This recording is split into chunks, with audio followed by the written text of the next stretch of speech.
بسم اللہ الرحمن الرحیم۔ پیارے دوستو، جس شخص کے بھی خونی یا بادی بواسیر ہے تو او میرے ان باتوں پر عمل کرو اور یہ وظیفہ کرو، انشاءاللہ بغیر آپریشن کے آپ ان سے نجات پائیں گے۔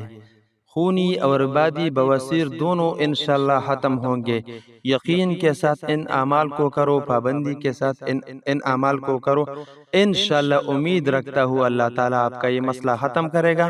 اور یہ ویڈیو زیادہ سے زیادہ شیئر کرو تاکہ لوگوں کے لیے صدقہ جاریہ بن جائے، میرے لیے بھی اور لوگوں کو فائدہ پہنچ جائے۔ آسان کام بتاتا ہوں۔ ایک بزرگ کے پاس ایک شخص آیا اور عرض کیا کہ میرا بواسیر ہے، تو اس نے بتایا کہ سنت کے مطابق کپڑے پہننا ہے اور سنت کے مطابق کپڑوں کو اتارنا ہے۔ مطلب کپڑوں کو تبدیل کرنا ہے تو بیٹھ کر تبدیل کیا کرو، مطلب کڑا ہو کر تبدیل نہیں کرنا چاہیے، ٹھیک ہے؟ یہ سنت کے خلاف ہے۔ پھر دائیں طرف سے شروع کرنا ہے اگر نئے کپڑوں کو پہننا ہے، اگر پرانے کپڑوں کو اتارنا ہے تو بائیں طرف سے شروع کرنا ہے، ٹھیک ہے؟ تو 4 سال بعد مجھے وہ شخص پھر ملا، وہ بزرگ فرمایا کرتے تھے، اس نے کہا کہ میرے 4 سال ہو گئے، میں صرف ایک سنت پر عمل کرتا ہوں کپڑوں کے دوران، الحمدللہ میرا بواسیر کا بیماری ختم ہوا ہے۔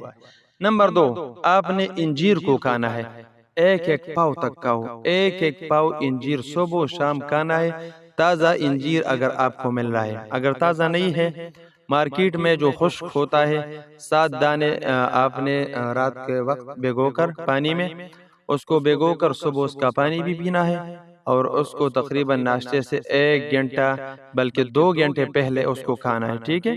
کیونکہ یہ کمال کا چیز ہے، میرے رب نے اس پر قسم اٹھائی ہے اور یہ کمال کا چیز ہے۔ اور تیسرا جو چیز ہے وہ ہے زیتون کا تیل۔ زیتون کا تیل اپنے ڈائٹ میں ضرور شامل کرو، کیونکہ اس پر بھی میرے رب نے قسم اٹھائی ہے، والتین والزیتون، انجیر پر اور زیتون پر میرے رب نے قسم اٹھائی ہے، اور رب کو قسم کی ضرورت نہیں ہے، لیکن یہ کمال کی چیز ہے بھائی۔ آپ نے اگر واش روم جانا ہے تو ان بات پر بھی عمل کرو کہ واش روم پخانے کے دوران پخانے سے فارغ ہو کر آپ نے اپنے زور نہیں لگانا، ٹھیک ہے؟ کیونکہ اس سے بواسیر کی بیماری زیادہ ہو جاتی ہے۔ اور جب پخانے سے فارغ ہو جائے اپنے آپ کو ہاتھ سے صاف مت کرنا، ٹیشو سے صاف مت کرنا، یہ 2 غلطیاں بالکل مت کرنا، نہ ٹیشو سے نہ ہاتھ سے، بلکہ اپنے آپ کو واشر سے صرف پانی سے صاف کرنا ہے، تیز پانی سے۔ وہ نل کا جو ہوتا ہے ان کے ساتھ پائپ ہوتا ہے، اس تیز واشر کو اپنے واش روم میں لگاؤ، انشاءاللہ آپ کی صفائی ہوگی اس چیز سے۔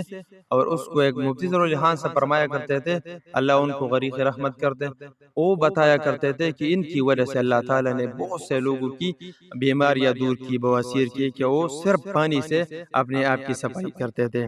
اور آپ نے یہ وظیفہ کرنا ہے آخر میں، یا ستارو یا غفارو، مغرب کے بعد، مغرب کی نماز کے بعد 101 مرتبہ آخر میں اور اول اور آخر میں درود ابراہیم 1 مرتبہ پڑھنا ہے، اور یہ 101 مرتبہ پڑھنا ہے، یا ستارو یا غفارو، یا ستارو یا غفارو، 101 مرتبہ۔ میرے لیے بھی دعا کرو اور زیادہ سے زیادہ اس ویڈیو کو شیئر کرو تاکہ بہت زیادہ لوگوں کو فائدہ پہنچ جائے۔